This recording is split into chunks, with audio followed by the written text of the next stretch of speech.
They do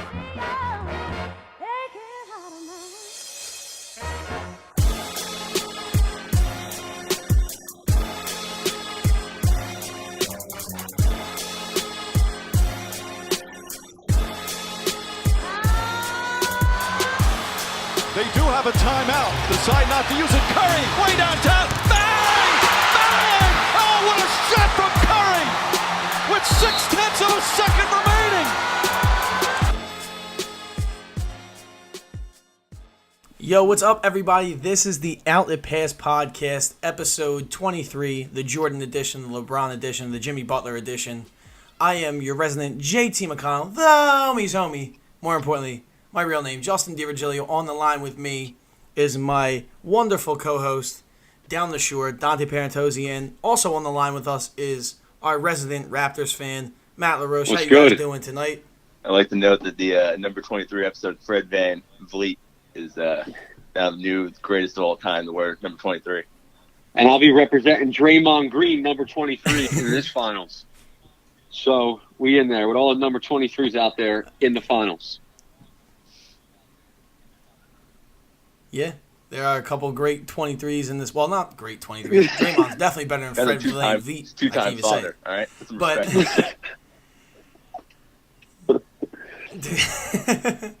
he has been playing crazy since he's had a kid. But since we already started it, might as well get right into the finals. The Raptors have caught a break in Game 1 with no Kevin Durant for sure. What do you guys think about no KD in Game 1? See, my case is, do they really need him? That's whole series. So I don't know if Matt feels the same way, but I feel like the Warriors are going to go into Toronto and they go cop Game 1. I'll no KD. Yeah, I'll tell you what makes this really interesting because Kevin Durant ended up flying with the team to Toronto for obviously games 1 and 2. Flying for the type of injury he has, and not to go too far into like biology and stuff like that, flying's not great for these like soft tissue injuries.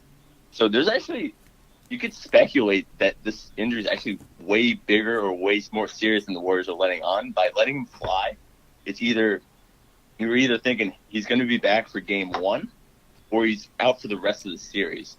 And so I don't know. I think that's really kind of interesting. If he doesn't play Game 2, I would kind of lean towards he might not be available for the entire series. What did they say about Game 2? Did anything come out about if KD was going to play Game 2 or not? Well, yeah. Wow. Very unlikely. Likely out. I wouldn't practice yet, and he's not going to send him out there unless he's practiced. Wow. So I might be with you, Matt, and think that he might just not play the whole series, and this is just maybe a support move.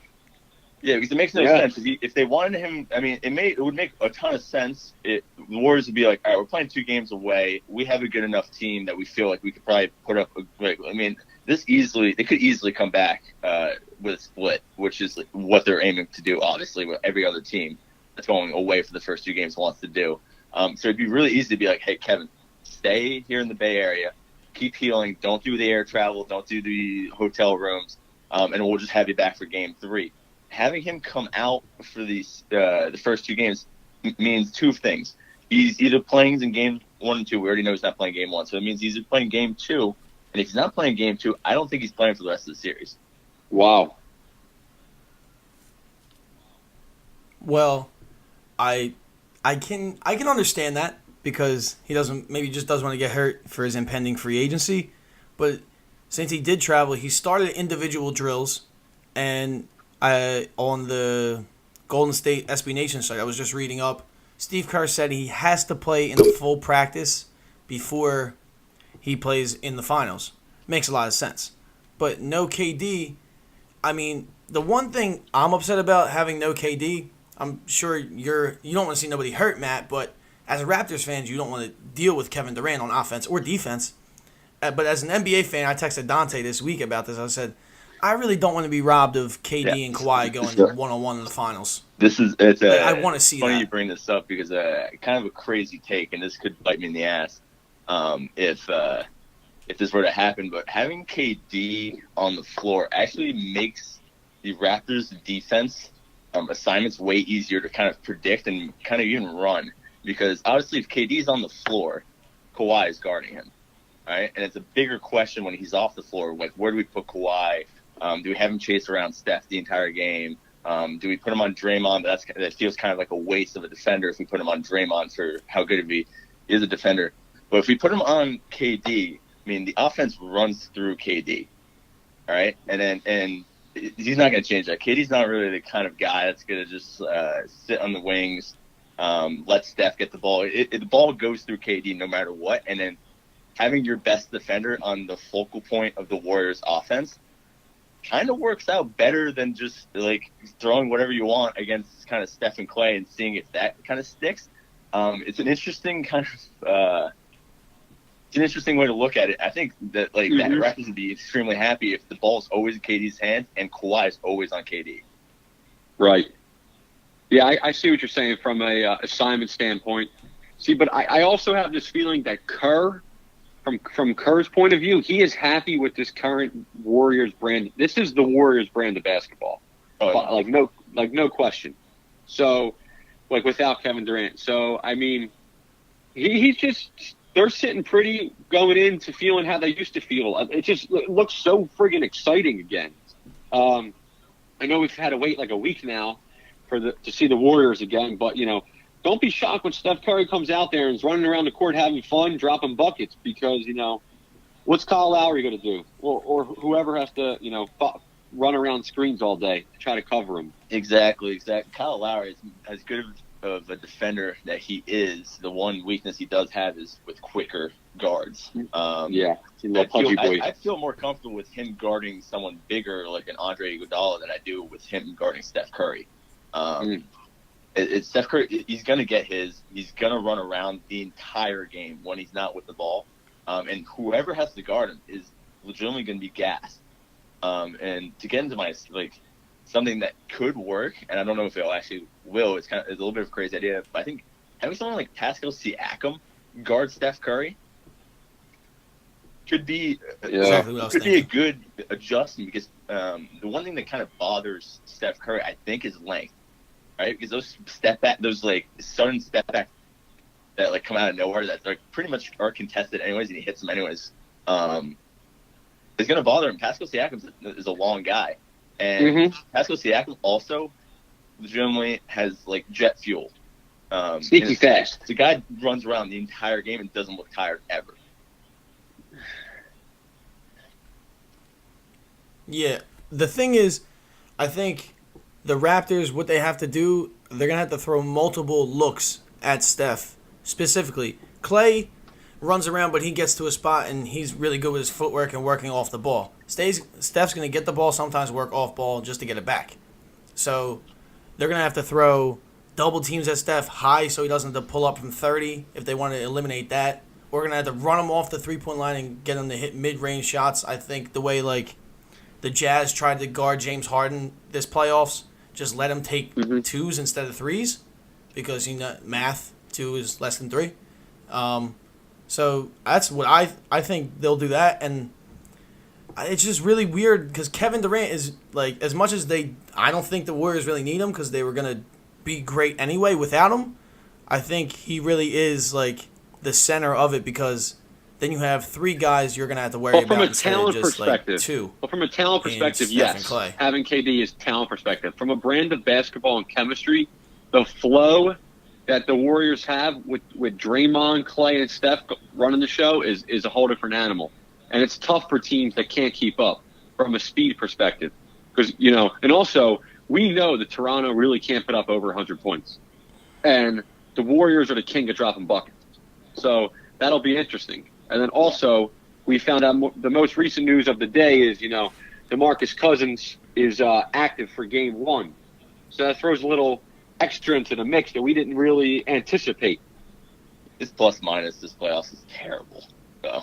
Well, for the entire season. So I think DeMarcus Cousins, it's ridiculous that we're saying that the 2015 Warriors just added DeMarcus Cousins to their lineup, and that's their big addition from injury is a perennial all-star center, and we're kind of just all right, cool, they're still good, but But for this game, he'll be probably running with the second unit. I'm sure he'll be a little negligible.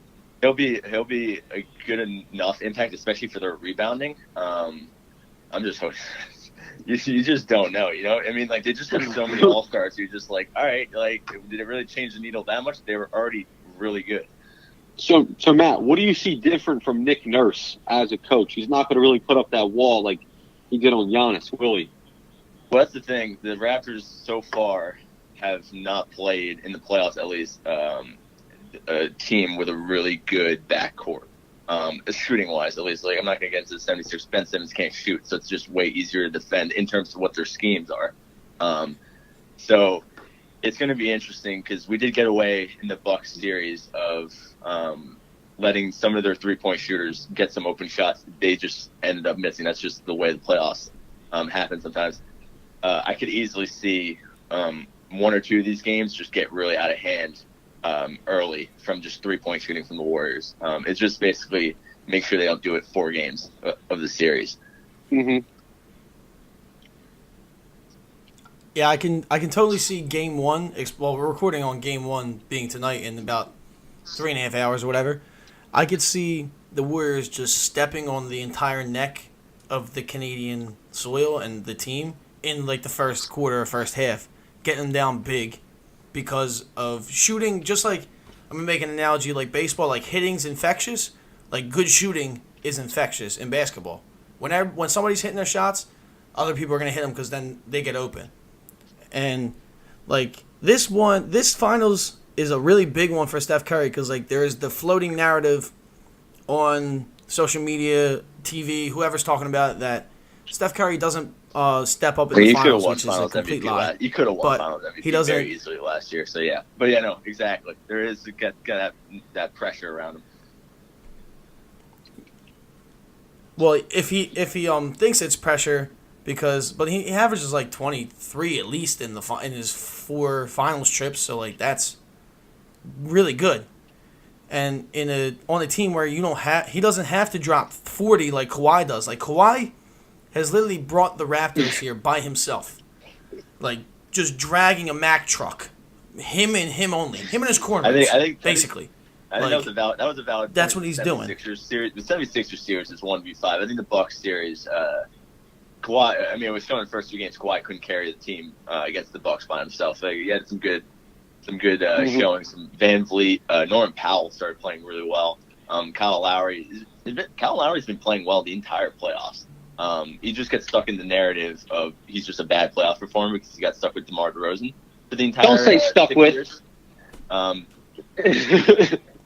But no, I think Kyle Lowry legitimately brought a positive impact every single game of the playoffs so far. Even in the 0-point game, he still had the best plus minus of the team. And when you watch the game, he was making good plays. All right. Well, he did average almost 20. Clay will Eastern give Conference him Finals. hell, though. That's all I got to say. Clay is going to give him hell. That's who they're going to do. Oh, yeah. Well, he's just going to rise up over him. Clay will have fun with that. It's pretty easy.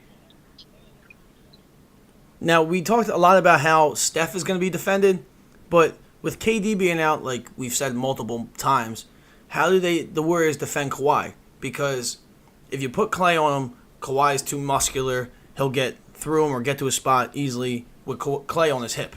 Draymond, he'll be able to move quicker than Draymond to get to a spot.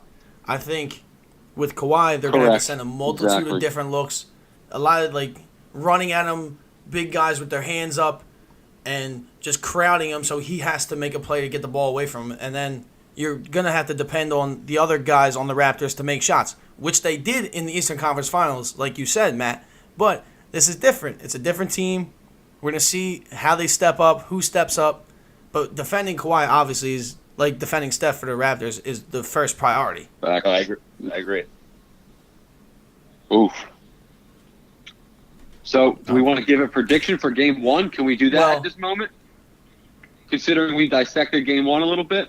Yeah. So, I think young Aubrey and the Raptors are going to take an L tonight, even though Toronto will be extremely electric. Matt? I mean, I said what's the score? 103-99 is what I had earlier. I told the boys. So that's what I got. Matt, right. how are we looking? I think I said this before our Matt. 76ers Raptors series that the Raptors are almost legally obligated to drop game ones. I think they're 3-16 in the history of their game ones in terms of wins and losses.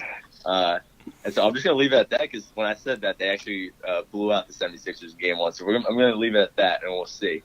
I think All right. to just go on that, in previous years, Raptors teams would be extremely scared of dropping even just one game at home. I don't think if we lose tonight, I don't think the series is over by any stretch of the imagination. I think in previous years, if we had somehow made it to the finals and we had lost game one, I think you kind of just play catch up, and it's more the team's like, all right, let's win one just so we don't get swept mentality instead of trying to win the series. And I think we've seen this from them now in every single series that they go down and they're still looking to win the series, and they're still kind of staying with their game plan. So it'll be fun. And my prediction, I'm with you guys. I think it's a sweep amongst us, 1-0. The Warriors are going to be up after tonight. My score, I'm going to say 110-101. 110-101. I can see a huge game from Steph, and Draymond is going to make some defensive plays. Those are my two guys for the Warriors. Kawhi is definitely going to do his thing. I could see Siakam dropping at least 20. And I think it's going to be a fun fourth quarter where whoever makes the shots, they're going to be going back and forth. Who makes the last shot wins. Okay. Just to ice it. Siakam could have a good series. In my mind. Who's gonna be absent essentially from a production standpoint in game one? Do you feel anybody's going to go cold? Any of you guys at all? Too big for the moment? Marcus Gasol is not going to be hitting OP threes. Because here goes my That's what I'm opinion. gonna say. We always know that the third and fourth best player always plays better at home.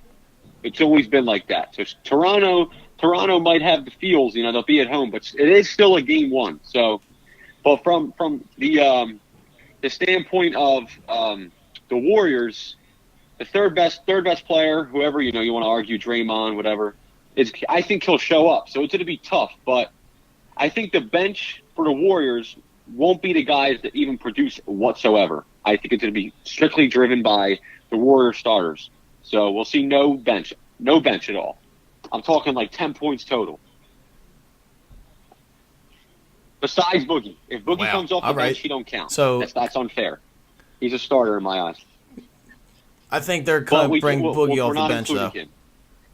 Acting like, because he'll probably end up with like 20-something minutes, and that's not really fair to say, and it's also Boogie. So, but from my standpoint, we got. I'll tell you what, if DeMarcus Cousins coming off the bench, Gasol in this series, you kind of just don't have a spot for him right now.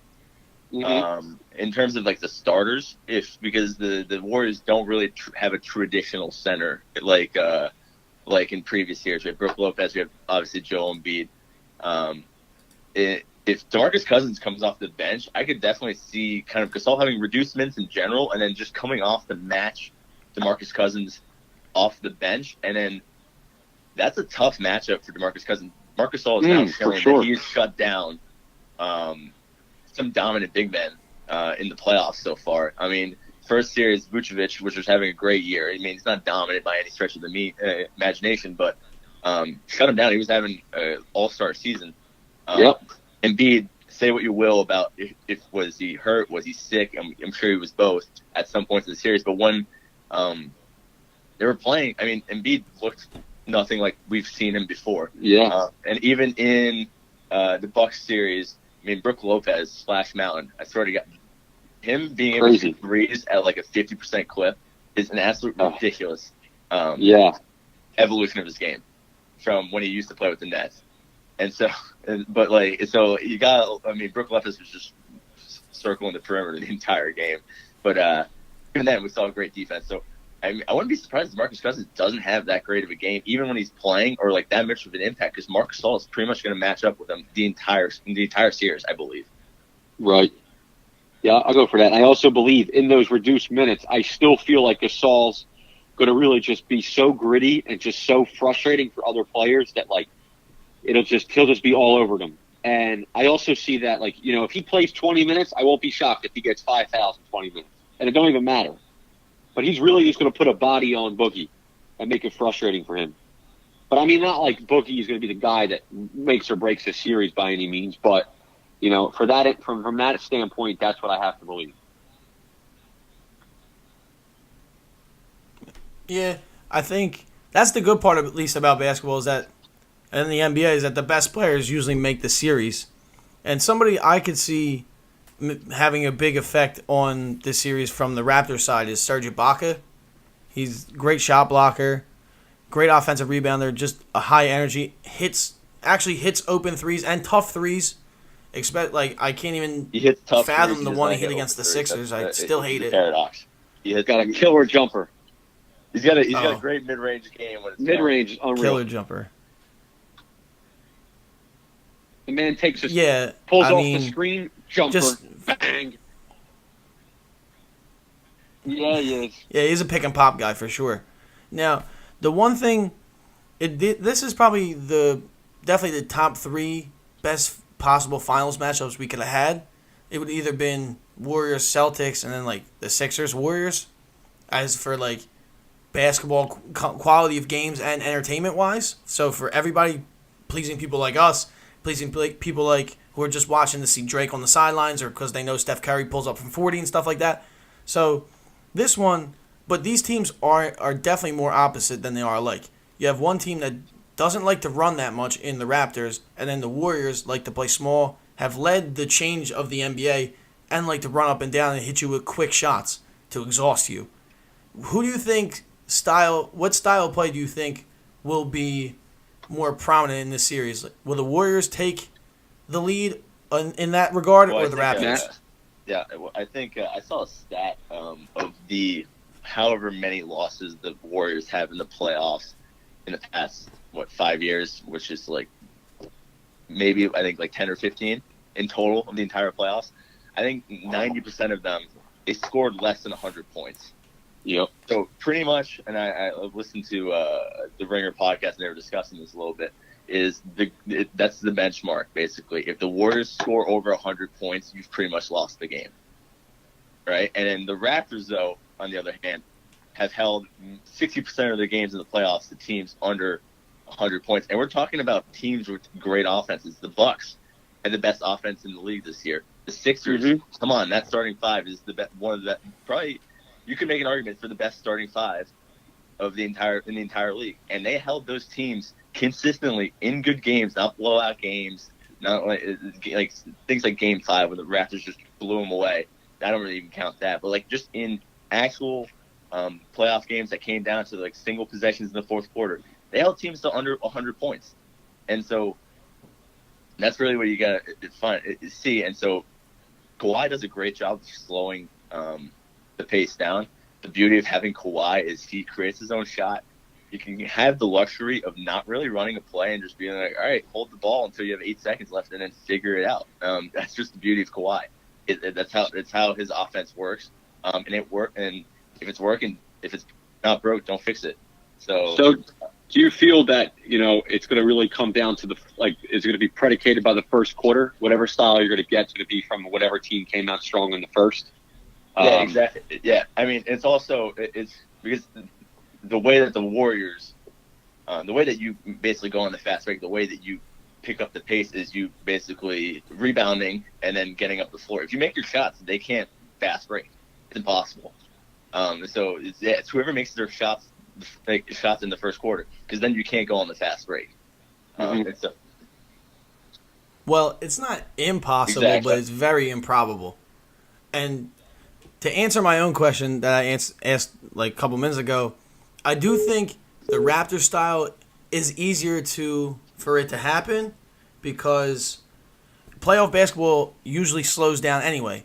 Everybody wants to get the best shot possible. They want to run their sets, get the best look possible, and share the ball and spread it. You're not really going to be running and gunning in every single quarter of this game. If you're feeling yourself, maybe the second quarter, or when they want to go on the run, quarter, the Warriors, third quarter run. Quarter. Just, I never saw a team put up 8 points in a minute and a half like any other team like in my life. Like they just do it consistently. You just get 8 points and then the coaches don't even call it a timeout. Nick Nurse better use his timeouts in this series. If not, you're gonna see 10-0 runs. You're gonna see 10-0 runs. That's a thing. No doubt about it.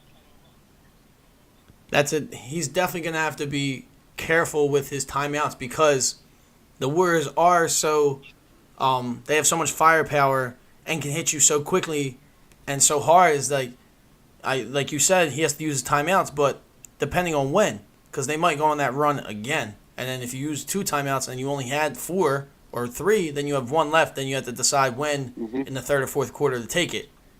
Like this is going to be a tough job for Nick Nurse. This definitely doesn't make him break him at all because it's his first year. But you are definitely going to see when the coaches matter, because they don't always matter in the games. But when he has to make a decision and put the pieces in place, we're going to see it. I think this is a big series for Steve Kerr as well. And he obviously thinks it is the finals. And did you guys see him and Greg Popovich had dinner in the past week before the finals?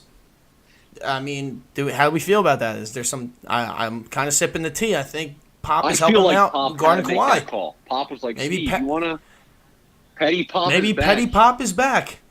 I think he had a little bit of cold feelings about it. Even though he said he don't. Somebody called somebody to say, hey, let's discuss this brother with the braids. So.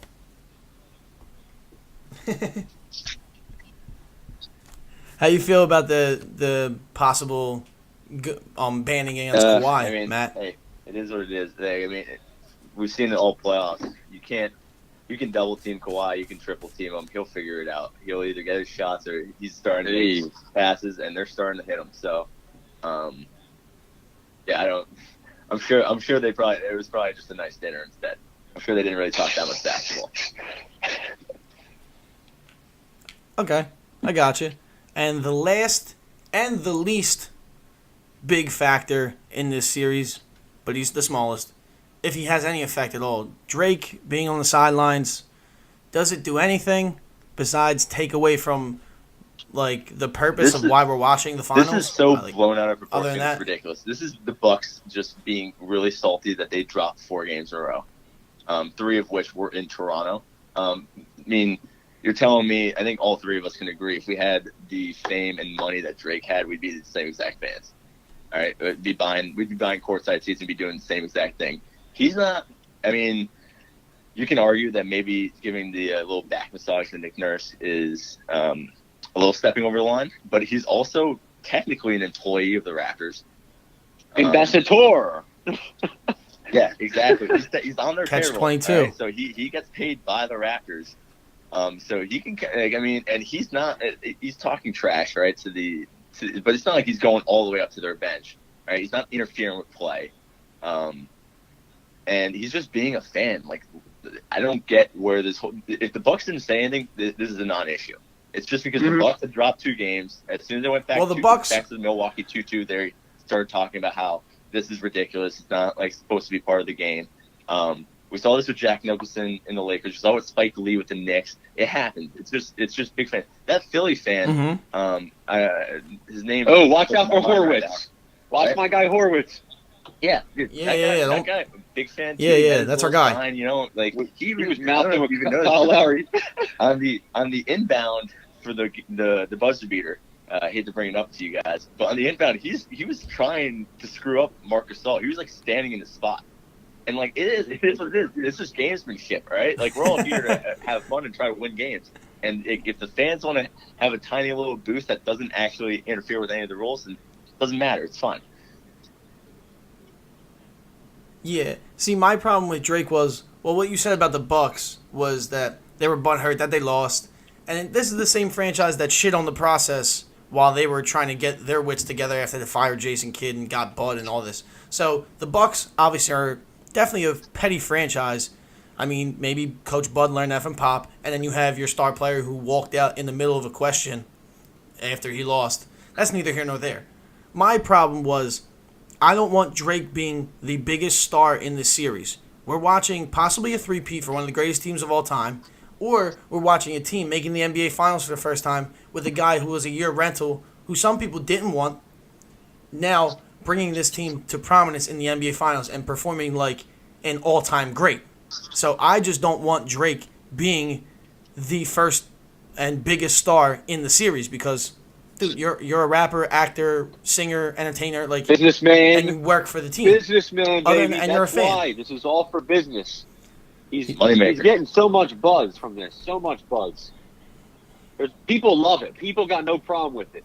You know, Drake fans love it because they don't like the league. They like him.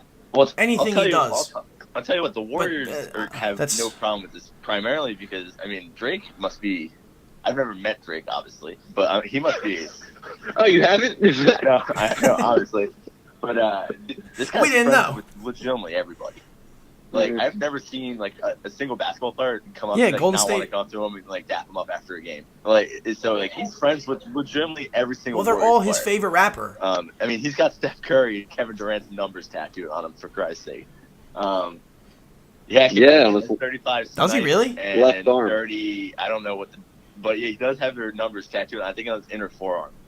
But like, What I mean, don't Yeah, get me we started. can- I we could can- slander that's Drake also all your day. boy, though. Like I don't That's need also more your ammo. boy, but not right now. he's gonna drop a great album after, Well, yeah, after this playoff series. hate and love are related. Oh yeah, he is. It's either gonna be sad R&B if we lose, or it's gonna be just gonna be Oh, I hope fantastic so. album if we win. I hope he makes Kawhi's room. I What hope if- he makes Kawhi's room. But if they do I win don't wanna tonight, see if Toronto wins tonight, what them- Drake song are we hearing after the game? I'm not playing any What are they music, playing at so the I don't arena? know. Because they got to drink I that haven't juice. listened to They got to Drake. drink that juice. And, Oh, I don't know. What's that, Scotiabank Arena over there? I call it the Air Canada Center still. Oh, Just like I call Wells Fargo. Wells Fargo is still the Wachovia I don't Center. know. There's a lot of songs you could pick. My uncle called it the Wachovia Center today. I said, Uncle Jim, it's the I don't Wells know, Fargo Center now. He said, oh. I guess to answer your question just for fun, I guess that they'll was play my 0 thinking. to 100. I don't know. First one that came to my mind. You can't really place. I mean, Summer 16 is.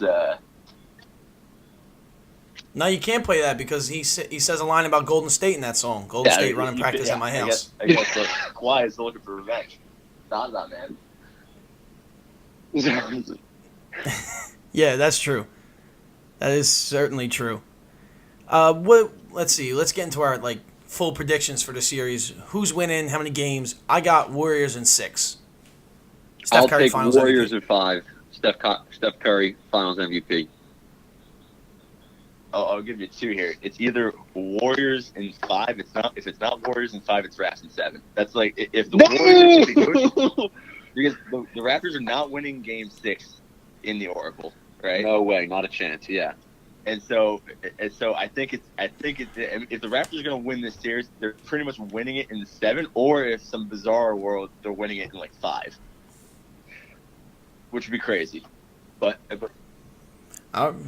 Yeah, it would be. Would turn the league on its ear. Well, you, It would Matt, I know it you're a would big say a lot basketball about the fan. I know you've been Raptors. watching them Warriors. I know that's a homer response, but I'll let it slide. it's going to happen. It's magic. Well, yeah, he was on our Listen, show when we had I homer predicted responses Raps too. in So I 7. mean, Matt remembers. Yeah.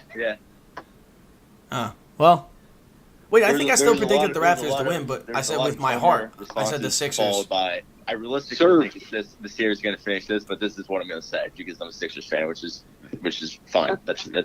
You're allowed to do that. Yeah, I said my heart and my Oh, head. so My heart and my head. And let's talk about somebody who doesn't use his head very often, and that's Skip Bayless. He decided to show some hate in his Number heart, 2. starting with this tweet. I quote, "Well, I guess it worked for number 2 to quit on the Spurs last season complaining of what Spurs doctors decided was no more than a thigh bruise. He wound up in the East playing against a hobbled, sick Embiid and an overrated Giannis. Crime pays." So, pretty much a backhanded compliment. So that's what started. Then our boy CJ McCollum answered and said, "Give it a rest, Skip. Get some sleep. Claw is a monster. Get that hate out your heart." And then he proceeded to say on Undisputed he will tell exactly what he thought about. In a tweet, decided to say, "I will tell you what I think about CJ McCollum's tweet about me," instead of just tweeting about it, drive ratings. and then he spelled his name wrong. CJ corrected him, and then Rich Eisen decided to help him out, saying that it's all part of the scam just to get more people to view him and give him more affirmation about who he thinks he is. I mean, this is the first time Skip Bayless has been talked about in NBA circles and news, I guess, since he's left First Take. I don't know when he was bashing LeBron. I mean, I really can't tell you the last time I cared about Skip Bayless saying something. I just thought it was interesting that CJ jumped in. I can't stand You guys Skip follow Bayless. this at all? I can't stand what he's for whatever it sells. He's on Fox now, right? With Shannon Sharp. I know he's with Shannon, but it's on Fox. Fox just wants to feed you bullshit, man. Now he is a Spurs guy though. He's always rooted for the Spurs. That's his team. He's a freaking Dallas Cowboys lover, Spurs lover. You know, both LeBron hater. LeBron hater. Bang with him, but you know, I'm happy CJ McCollum stepping up for Kawhi because I know obviously Kawhi would not do it for himself. But screw Skip. Dude, I'll tell you what. Skip Bayless and Stephen A. Smith have perfected the craft of just trolling everybody just to get views.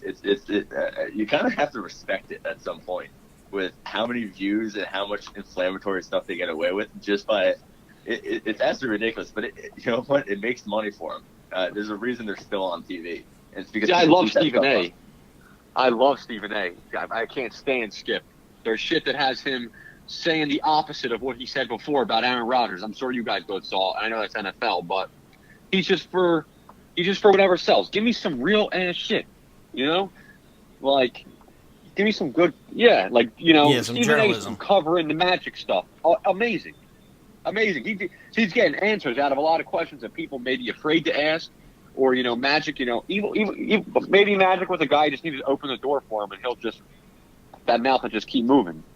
But, you know, I don't know, at least Stephen A. is getting some real shit. Nobody will give Skip the time of day to be on his show. Well, that has to do with relationships. And real quick, since I said he answered on his show to CJ, he skips out a lot of things. He thinks Kawhi, he was heartbroken that Kawhi left, and he thought Kawhi crumbled under the pressure to be the man in San Antonio. I don't know where he got that from. Probably just justifying whatever, however he feels about him now. And he thought he was leaving anyway despite the Spurs doctors not finding anything. We know how team doctors are. And, well, especially us Sixers fans, we know how trustworthy, quote unquote, they are. If the player says he's hurt, then he's hurt. And then the one thing he said, at the end he said, if you're a Spurs fan and you're rooting for Kawhi to win this finals, you're not a Spurs fan. The most, basic thing you could say, I could go across the street to Palladium right now and hear someone say that, dude, if you're rooting for him, you're not a fan of this team. My team's not even in it. Why would I still have hate for this man who's on a historic run right now? I'm still a basketball fan at the end of the day. It doesn't make sense. But, like you said, he caters to whatever someone, it's all for reaction. It's all reaction-based. And CJ responded on his pull-up podcast, saying doesn't like that Skip tried to take away with what Kawhi has done this season. Basically what he said, which I agree with. And then obviously you got a lot of people that say, you know, well, what did they say this week? Kawhi is the most person like Jordan. So, you know, you got high praise and you'll have the opposite. People got to come up with whatever because the finals are around the corner. Whatever's different, you know, because everybody can't say that Kawhi is like Jordan, Kawhi is like Kobe, the will to win. Somebody's got to come out with the hate, and of course, it's got to be that motherfucker. Sure. Can I ask a question real quick? And this always happens in sports. I get we're supposed to not supposed to, but it's just natural to compare. Why can't Kawhi just be like that's Kawhi? That's the problem. What everybody has. It's always got to be a comparison to someone. Nobody is like Michael Jordan. Nobody. Stop trying to. Yeah. Nobody's like my boy. Kobe's the only person who did it amazing like that. But it's funny you say that because now, the next 2 years, these all these draft prospects are coming out, and when they're asking, hey, what's their player comp? They're gonna start comparing superior 3 and D guys from college to Kawhi. They're gonna be like, all right, his ceiling is Kawhi Leonard.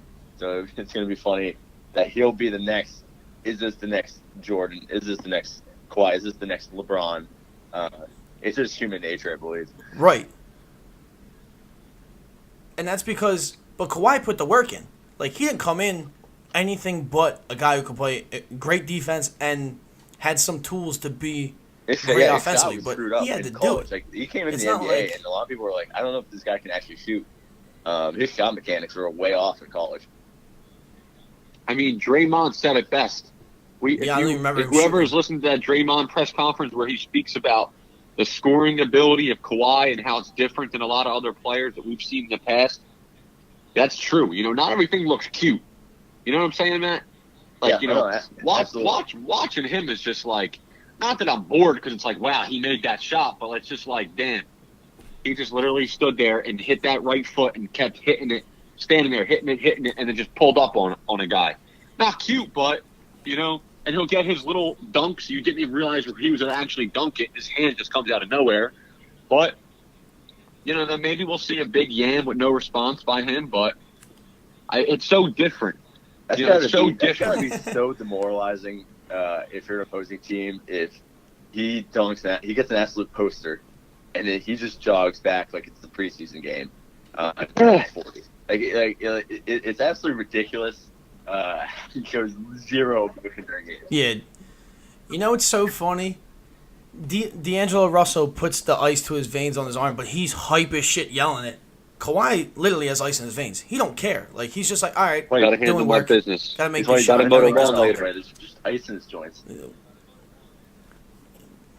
That's what he's doing. And since you mentioned the Draymond Green clip, I'll put it right after this. It'll play so you guys can hear what we're talking about. He just dominates the game. And so I think the challenge with Kawhi is it doesn't look the same. Like, you know, when Steph dominated the game, like Kevin dominated the game, Damian Lillard dominated the game, LeBron dominated the game. Like, it does not look the same as when Kawhi is dominating the game.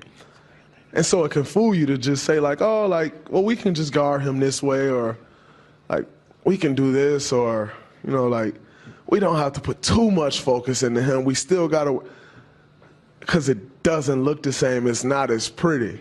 But, boy, is it effective. And so, you know, where a lot of those guys that I just named are, like, natural God-given scorers, because he just isn't that. You know, Kawhi didn't come into this league as a scorer. Yet he's one of the best scorers we have in the league now. And so it just doesn't look the same, but the results are the same or better. And, you know, he's really worked to get to where he is today. Well, with that type of work that he's put in also comes a different mindset, because you also understand how much you had to work to get to where you are today. And that comes with a different mindset, a different appreciation. And when you have that different appreciation, it shows in your play, and it showed in his play, and it shows in their team being in the NBA Finals. And then you can think about that. Draymond Green, I mean, I love his honesty, what he said. It was a great answer. He just kept it real. He said, this guy put the work in, and now he's this. Like, no one thought about this. He just did it on his own. Now the Warriors have to face him with him being one of the best players in the league right now. You know, I'm upset that I didn't get a chance, and I should have did it, to watch Kawhi going against the Warriors before he got hurt and see how he played against them and what they threw at him, because maybe they'll do similar stuff. I regret now not doing that. I mean, there's only 3 quarters, man. No! But listen, if he was in that series, they were up 24 in the third quarter against the Warriors in Game 1 in the Oracle, and he got hurt, and then the Warriors went on like 44-20 run to finish the game. I think they won the game by like 1 or 2 points. It's safe to say NBA history would be different if Kawhi very much so. Yeah. Can we talk about the Lakers real quick and their drama on this latest installment of keeping up with the Los Angeles Lakers? It's just now the dice on it's the just arm. I love Lonzo's fixed tattoo with the dice. Oh my god! Oh yeah, he got to get rid of that shit. BBB? Man, dice. Figured out the letters. threw some dots in there. Bang. Well, apparently Magic Johnson is a liar, just like Rob Pelinka, because in this article on ESPN, it stated that, and this is all allegedly, since we don't really know, we're just reading it and reacting, Magic had a confrontational demeanor over his 2 years in the Lakers front office. I mean, okay. I don't buy that. Like, I don't need to hear that shit. Magic Johnson ain't got But time here's for a- all that, bro. but, I mean, here's a different thing that they said later on in the article. It said sometimes it was two different guys. Sometimes it was Magic, the happy guy you see on TV, Hall of Famer, Laker legend, great guy, just nice to everyone. Then you have Irvin. I mean, have you ever seen Irvin speak? I only ever see Magic speak. Irvin is a $600 million businessman who ain't got time for this shit. He had one job, and I'll keep saying this. This is all I will always say. He had one job, and that was to get LeBron James on the Lakers. You feel that he would have came anyway. I feel that, Magic had a big part of that coming over. You feel differently. I know you do. But he did his job. It was only a 3-year thing. He got out at year 2 because of shit happened. I don't buy the Rob Pelinka shit. I feel differently because then why take the job when he could have recruited LeBron anyway? He's always in LA. He works with the Dodgers. He's at Lakers games when he is there, when his business doesn't have him other places. So why take an actual job where you have a multitude of responsibilities to be like, all right, I did the one big thing, all this other bullshit, and it doesn't matter because, like, hey, I got you LeBron. Like, no, you signed Rajon Rondo, Michael Beasley, fucking, what's his name? Not KCP. Lance Stevenson, JaVale McGee, drafted maybe a mistake in Lonzo Ball, traded D'Angelo Russell before you even saw him play because of trust issues with Nick Young, who's not even on the team anymore. Like, you had to get rid of him because he snitched on Nick Young. Like, there's a lot more bad to Magic Johnson's tenure as a Lakers executive than good. And the great thing was getting the big fish in LeBron. And it just helps my theory of if you're an all-time great player, you're not going to be a good executive. Besides, like, Jerry West. one person I always think of. Yeah, it's the one person. Other than that, it's not good. It's frustrating as a whole organization to see it. But, I mean, they still do have $33 million in cap space, I'm pretty sure. That's a great number to sit on. Obviously they'll move out some pieces, so they'll create more cap room. But, like I said, let's see who's coming to L.A. because somebody will be there. LeBron didn't come to L.A. to be a bullshit-ass player, all right? LeBron came to L.A. He didn't, but to make at least – LeBron came to win a championship. That's it. They would have made the playoffs if he didn't get hurt. We wouldn't be really having this conversation if they. I'd like to think that they would have been the 5-6 seed. I think they probably could have beaten who was the 4 seed? The Jazz. This year? No, the Jazz were 6 seed. I think the 4 seed was who'd the Thunder lose to? The Blazers? No, you're right. Never mind. The Jazz were 5. Jazz were 5. Rockets okay. were 4. Yeah, I mean, like, if they had drawn the Rockets, they would have lost in the first round. But if they had drawn like the Jazz, they probably would have won. They would have given, I think, OKC a good series.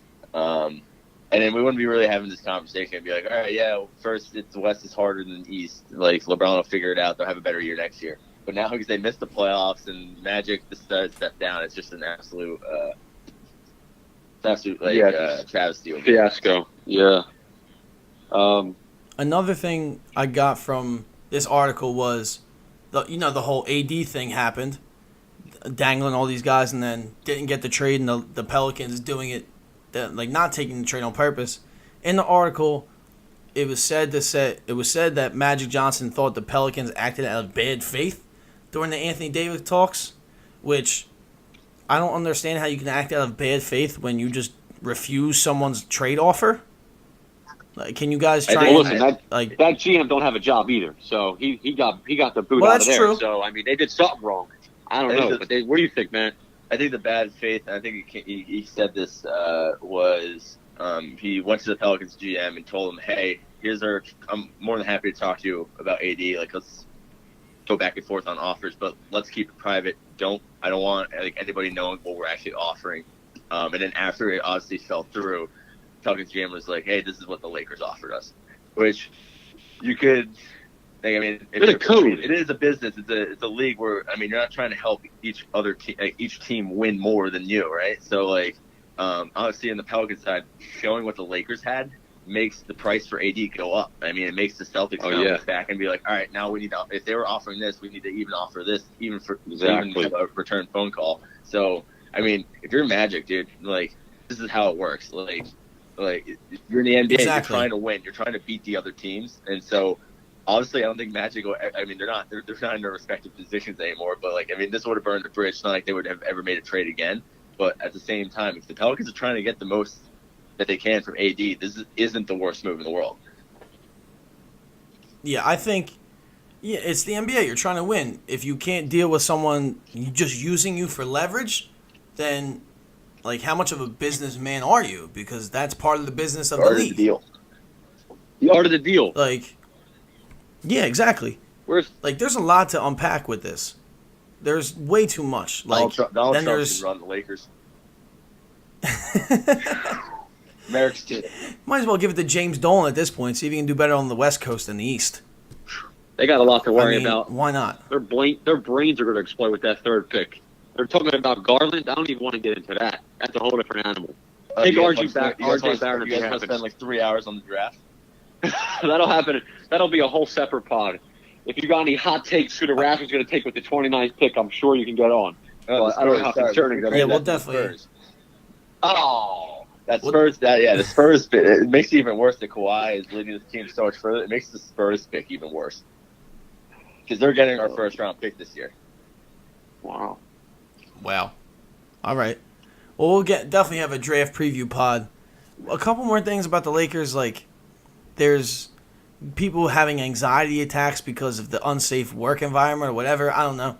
This is these are all things written. I'm only going off what's written. I'm not speculating. And then, so you have Magic Johnson defend himself on ESPN during the finals preview. He said he never sat in an HR office in 35 years. He said he wasn't, he never did that. He never did anything that drove anyone. He was always a nice guy, easy guy to work with. That's what he kept saying. I don't know.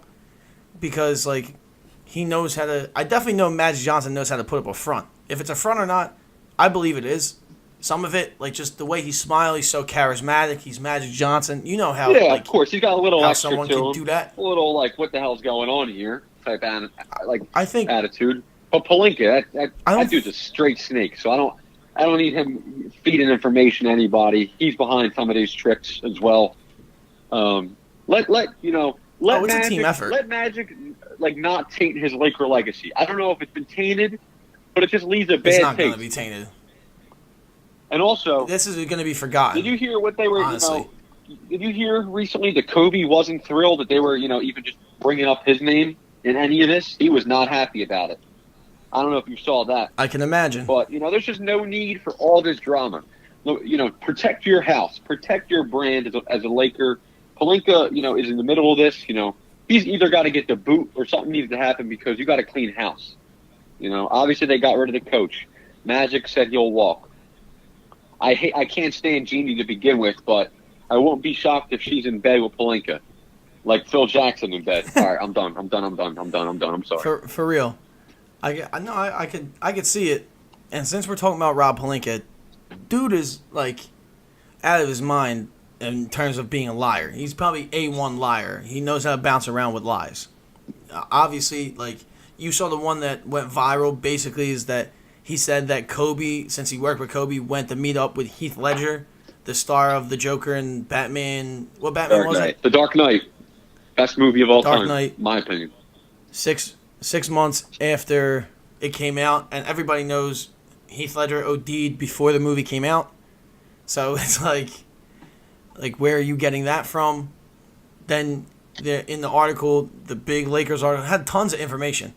Apparently, Dead Up lied to guys like Larry Nance and D'Angelo Russell about being traded. Let's see, what else? He mentioned Lonzo Ball is transcendent, along with names like Steve Jobs and Bill Gates. Oh, my God. I don't know where this guy comes from. I have no idea. Shady Bob got to get out of there. I don't even know. How did Kobe work with this guy for so long? If these even half of this shit is true. Yeah. How did somebody like Kobe work with someone like this? I got no answer. Can you guys for give that. me an answer? I got no answer for that. Literally none. Matt? Yeah, no, me neither. Dude, it's just so crazy that this is what's happening with the Lakers. The probably the number one branded team in the NBA historically is like this. Like everything you don't want from an NBA franchise is happening with them. I can't understand it.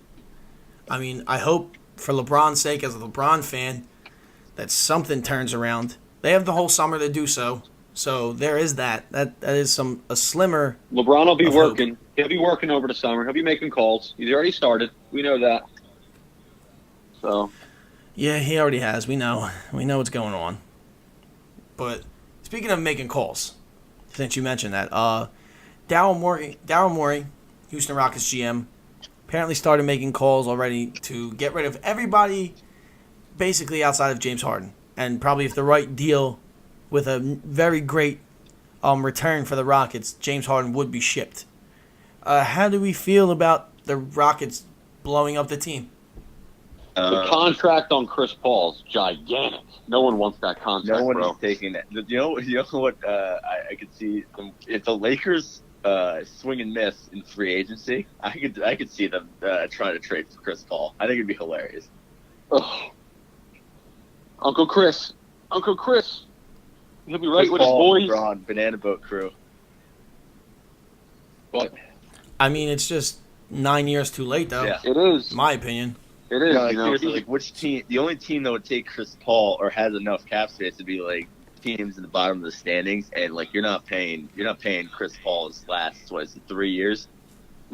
So much money. It's Yeah, like, serious money. unless you're going full trust the process mode, and you're like, these next 3 years we're gonna do terrible, and like we'll just get a bunch of draft picks from the trade or something like that. But yeah, no. And Josh, you never know. David Stern might pop out of nowhere and say, "Yo, Chris, you can't even go to the Lakers." That could be a whole different. You know what I'm saying? Yo, Adam's still going to hold that favor for me. You can't go. You can't go to the Lakers. Adam's got this favor for me. Okay? That's really probably... I mean, that was like the first thing brought up Chris Paul to the Lakers because, you know, the Lakers always need to be in the front, need to be talked about. They need somebody to start. You know, it's the Lakers can't draft. That is the most annoying thing about the Lakers. They can't draft. Who they take it up for? They can't draft their own stars. Listen, Brandon Ingram and Lonzo are still young, so I'm not going to be jumping down their throat already. I'm excluding them. What? I'm excluding them. Okay. All right. Or you're just excluding two of their top draft picks in the past like 3 years. Yeah. I mean, they hit on Kuzma. Yeah, but the thing they is- hit on Kuzma. Come on. They hit on. Yeah, they did hit on Kuzma. They should have prepared this as Kobe was going away. Not the year Kobe left, they went, oh shit, we got to get young players. We got to get guys after Kobe.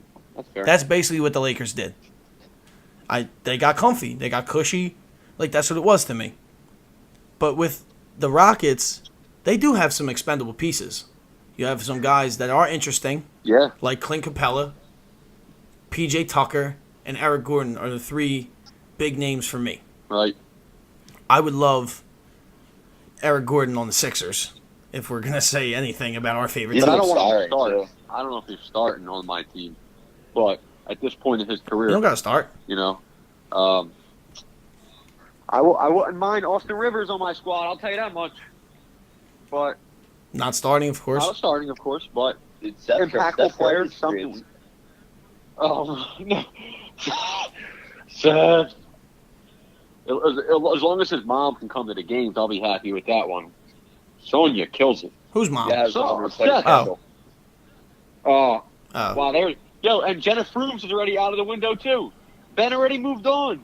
He's nuts. How did we get the relationship talk? listen. Dude, he's a ball player. He's tricking. Listen. He's flying these girls out. He's paying for them to come with him, and he's hanging with them on an island. That's all he's doing. All athletes do it. Ben, Sorry. Ben's the man. Don't ever think that Ben wasn't going to get into this podcast. Kawhi probably don't do it. Kawhi and Uncle Dennis probably go out to dinner together, and that's it. Go look at girls, like Uncle Dennis looking at girls. Dude, Uncle Dennis is making more and more appearances in Toronto. And watch out. Watch him be sitting next to I don't young even know what he Aubrey looks before like. the season's over. Before the series over, he'd be sitting next to Aubrey, grabbing his neck and shit. Watch. Well, what does Uncle Dennis even look like? I don't even know what he looks He like. looks like He got a big your mouth, though. stereotypical uncle. Oh. He looks like a typical Yeah. uncle. He got the crazy mustache. He doesn't have a crazy mustache, but he's kind of balding. He's got the dad bod going. Yeah, he's always wearing sweatshirts. Oh, wow. Somehow we got derailed off the Rockets. I don't know how, but I just wanted to ask this one question: the 5 most likely teams to make a trade with the Rockets. Can you guys give me a couple? You don't have to do 5. I can think of 5, but as many as you can think of. The Hawks. Oh, wow. There's Solid one. Dallas. 2. Uh, I'm gonna go with Memphis. Detroit the Heat. always does some sneaky shit. Detroit. Okay, that's how we got 5. I don't know about Memphis. I'll take Yeah, that 5 back because collectively. Mike's too expensive and they have no other valuable assets. They're not going to let Jaren Jackson go. So I'll take back Memphis. Orlando. Indiana, Mike Call. Don't be sleeping on Indiana calling. Trying to improve their roster. They got some dollar Yeah, that would bills. make all the sense in the world. So, Yeah, they do. They still gotta pay Depot, right? yeah, but guess what? He deserves his money. Hulu already paying him, so it don't matter. Hulu has live sports. They do have live sports. Hulu has live sports. I hope they pay you for that ad read. Yeah, listen, I would- Spotify now has that deal with Hulu, so we also get a cut. For anybody that don't know, we get $0 still. So if anybody wants to throw a tip at us, Yo, not a chance. I always put the link in the bio of the Dante, give podcast out to your Venmo. support the podcast. Should I hit them with a You Venmo? gotta do it. Yeah. I mean, go ahead. I gotta get that PayPal You soon. want some personal? All right, so I'm gonna do my what's it called? What do you call it when I throw in my names? What's it called? My handle? Plugs. Oh, plugs. Follow Bronny because if not, I'm gonna pull up on you. That's all I got to say. All right, Matt, you got plugs? No. You don't want to give out. You All don't right, want to cool. give out your Instagram account, Matt? No, dude. I have about as many Instagram followers as a middle schooler, so I'm okay. Well, I don't know. Middle schoolers these days are probably savvy Yeah, they with the probably have followers. more, actually, now that I think about it. They grew up on social media. Yeah. I mean, well, I'll give out all this stuff for mine. _ J D Virgilio on Twitter and Instagram. The Outlet Pass podcast on Apple Podcasts, Spotify, SoundCloud, YouTube. Subscribe, rate, review, rate 5 stars. Tell a friend, share, repost, like. Just play it randomly. Get the streams up. What else? Is that it? Oh, I and don't know. DT at MerrillLynch.com. Throw that one in there. Hey, let's get it. Congratulations. That's a big win this week. It's a big win for the pod, for our fam over No, here. I'll meet you in Atlantic City at the roulette table. I'll be there. Don't you worry. As soon as I buy some new dress pants, I can go right to the roulette table. Or I would have to go to the roulette table first to pay for the pants. It's up in the air as of now. So I guess Dante is going to put money on 25. 25. Red, Ben's always go with Ben Simmons. That's it. That's all you go with. And then Matt will put money on black 7. Number 2. Number 2. Come on. Oh, I thought Kyle Lowry was your favorite I'll do Raptor. 2 and 7. I can do. You could do 27, even though there's no 27s, but you could mix them. You can mix and match. Might have to throw the Van Fleet Well- in there if you're Matt.